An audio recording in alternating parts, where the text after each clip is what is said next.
Washington and Ottawa aren't just fighting, they are breaking up. And to be clear, this isn't a temporary separation or a diplomatic cooling-off period. It is a fundamental rewriting of the contract that has held the North American continent together for 70 years. For decades, the border between us was boring. It was quiet. It was the longest undefended line in the world. It was a line on a map that you could cross with a driver's license and a wave. It was so seamless that businesses on both sides stopped treating it like a border at all. They treated it like a toll booth. As of this morning, boring is dead. The era of the invisible border is over. Donald Trump tried to corner Canada with a tactic that worked perfectly during his first term in 2018. He issued a 6 a.m. ultimatum on Truth Social. He gave a strict 24-hour deadline to dismantle our digital services tax and open the dairy market completely to American farmers. If Ottawa refused, he threatened a blanket 25% tariff on every single car, truck, and auto part crossing the border. He thought he was dealing with the old Canada. He thought he was dealing with the polite neighbor that always folds when the voice on the phone gets loud. He thought he was dealing with a country that views its relationship with the United States as a matter of survival, and therefore will pay any price to keep the peace. He was wrong. Mark Carney didn't blink. He didn't fly to Mar-a-Lago to kiss the ring. He didn't send a delegation to Washington to beg for an extension. He stood at a podium in Ottawa, looked directly into the camera, and gave a one-word answer: no. And that changes everything about how this continent works. In 2018, under the pressure of NAFTA renegotiations, we sent diplomats. We smiled. We shook hands. We emphasized our shared history and our common values. This time, silence. Mark Carney didn't ask for a meeting. He just said, no. It feels less like a partnership dispute and more like a cold divorce where the assets are being frozen and the locks are being changed. The media is focused on the tweets. They're focused on the anger coming out of the West Wing. They are focused on the political theater of it all, but they're missing the real story. While the rhetoric heated up, something strange and unprecedented happened in the financial markets. The U.S. auto sector took a nosedive. Ford and GM stock tumbled as investors realized what a closed border actually means for their bottom line. The Canadian dollar, which usually crashes in a crisis involving the U.S., stabilized. It didn't panic. And the Dow Jones fell 400 points. Why did that happen? Why did Wall Street punish the United States for threatening a smaller neighbor? Because the market did the math. And the math says the White House just walked into a trap. This isn't about politics anymore. It's about leverage. It is about physics. Let's be clear about the shift we just witnessed in the last 48 hours. This wasn't a negotiation. It was coercion. President Trump, frustrated by the stalemate and the lack of quick wins, tried to use shock and awe. A 25% auto tariff isn't a policy adjustment. It is a grenade thrown into the engine of the North American economy. The expectation in Washington was simple and historically rooted. They expected panic in Ottawa. They expected the Canadian business lobby to scream. They expected a quick concession. They expected a victory lap for the base just in time for the evening news. That didn't happen. Instead of panic, we got calculation. Carney didn't just reject the demand. He announced immediate, targeted retaliatory measures on U.S. energy exports and intellectual property rights. That matters. Usually when the U.S. president threatens a smaller country, the smaller country's currency collapses. Investors flee to the safety of the U.S. dollar. They sell the loonie and buy the greenback because the U.S. is the safe haven. Yesterday, the opposite happened. Money stayed in Canada. Why?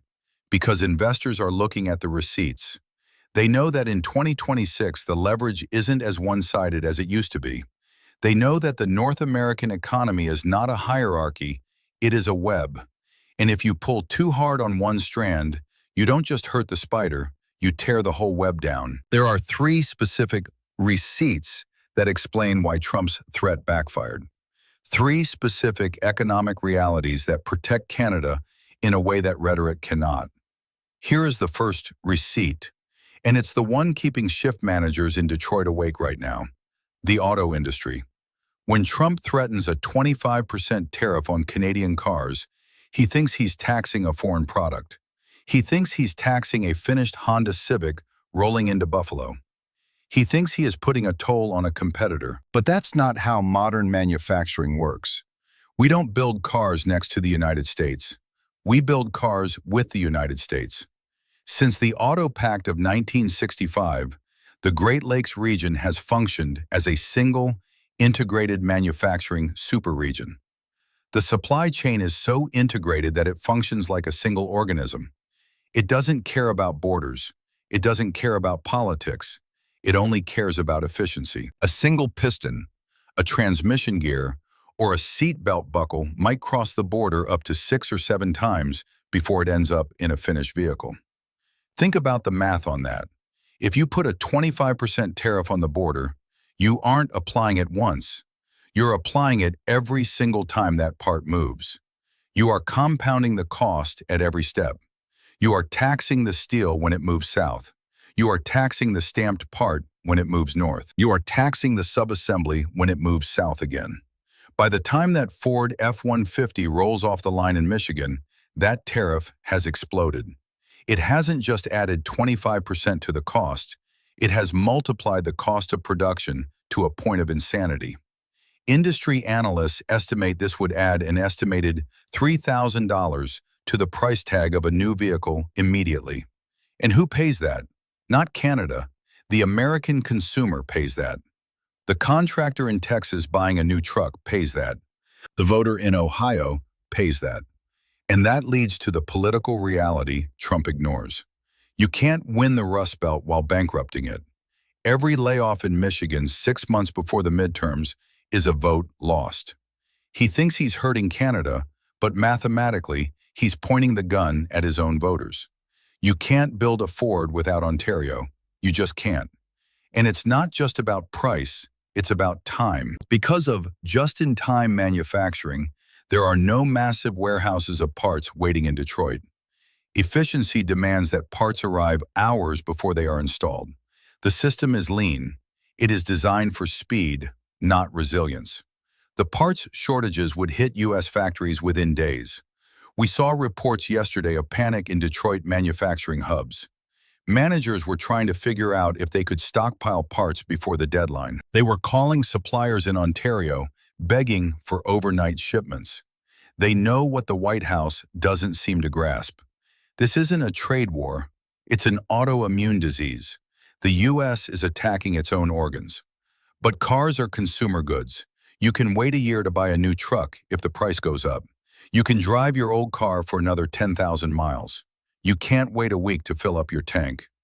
This is receipt number 2, the one nobody in the U.S. media talks about, the one that scares the strategic planners in Washington more than anything else. Energy.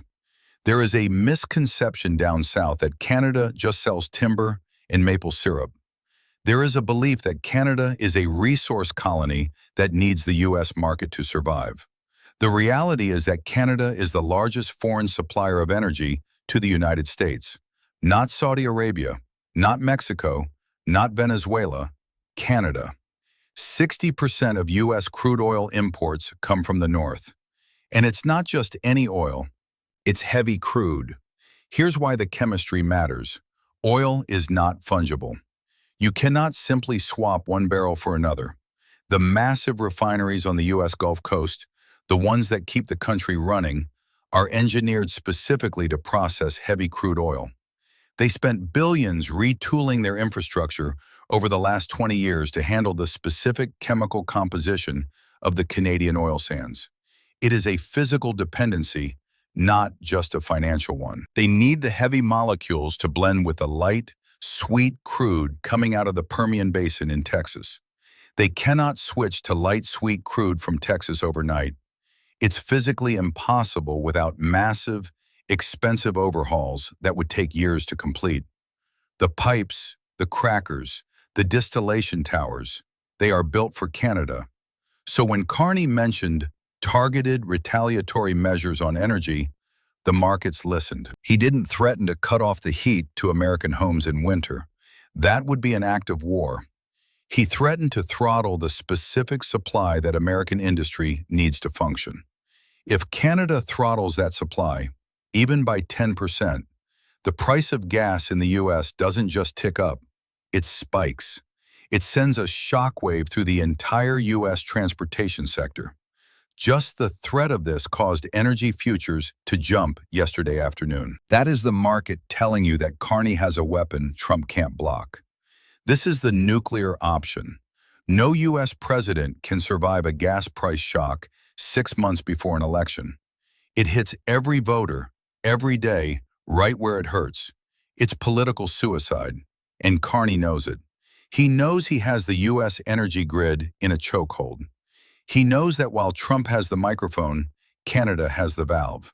So we have the auto supply chain, we have the energy grid, but there is a third receipt. And this one isn't about commodities.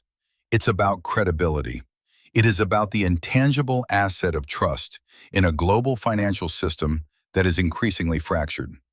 While Trump was firing off tweets at 6 a.m., sources say Carney was on the phone, not with Washington, but with Brussels, with London, with Tokyo.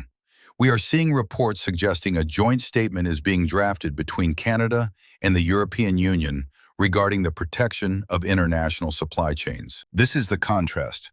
Trump is playing checkers, trying to bully one opponent at a time. He operates on a bilateral basis, trying to use his size to crush smaller players individually. Carney is playing 3D chess, rallying the G7 to isolate the U.S. position. He is building a coalition of the willing who are tired of the volatility. Trump calls Carney a globalist, like it's an insult. He uses it as a slur to rouse his base. In this game, it's his biggest weapon. When Carney calls Zurich or Tokyo, they pick up. They know him. They respect him. They trust his math more than Trump's tweets. That credibility isn't just a resume point. It's a hard economic asset. It allows Canada to punch above its weight class diplomatically. Global capital hates uncertainty. It hates chaos. It hates waking up at 6 a.m. to check a social media feed to see if the rules of trade have changed overnight. And right now, the U.S. represents chaos. The U.S. represents the risk premium. Canada represents the rules. Canada represents the boring reliability that capital craves. That's why the TSX held flat. The money is betting on the adult in the room. By positioning Canada as the safe harbor, the country that follows the rules and honors contracts, Carney turns Trump's aggression into Canada's marketing campaign. He is telling the world, if you want to build a factory, build it here. We won't threaten you with tariffs on a whim. So where does this leave us? We are looking at 3 scenarios for how this plays out over the next 6 months. Scenario A is the freeze. Trump imposes the tariffs because his ego won't let him back down. Canada retaliates with precision. The border slows down to a crawl. Prices rise on everything from avocados to pickup trucks. Both sides dig in for a 6-month trade war. It's painful. It causes a mild recession in both countries, but eventually it forces a ceasefire because the costs are too high for corporate America to bear. Lobbyists from the Chamber of Commerce will eventually storm the White House and demand a truce. Scenario B is escalation. Trump doubles down. He views the retaliation as an insult. He closes the border entirely. He invokes national security powers to block Canadian energy. That is economic suicide for the Great Lakes region. It would turn Detroit and Buffalo into ghost towns within weeks. It sounds crazy, but with this White House, you can't rule it out. Rationality is not always the guiding principle in the West Wing. Scenario C is the pivot.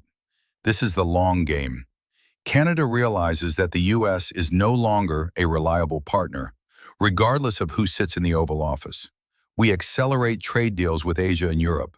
We build pipelines to the coasts, not just to the South. We fundamentally restructure our economy to be less dependent on the American consumer. But regardless of which scenario plays out, one thing is already clear. The map has changed. The special relationship is dead. The era of the unguarded border is over. We have moved into an era of transactional deterrence. Carney proved that you can say no to a superpower if you have the receipts, if you have the leverage, if you are willing to accept the pain that comes with standing your ground. But we need to be honest about the price. This is the bill for sovereignty. Higher prices? Yes. Uncertainty? Absolutely. Your mortgage rates might stay higher for longer. Your grocery bill might tick up. But the alternative is being a vassal state. The alternative is waiting by the phone for permission to run our own economy. Canada decided yesterday that dignity is expensive, but it's the only thing worth paying for. The question isn't whether this will hurt. It will. Pain is the price of admission for being an independent nation in 2026. The question is who breaks first? The question is whose economy is more fragile in the face of this specific disruption? And right now the math isn't on Washington's side. The leverage isn't where they thought it was. Don't blink. Watch the math.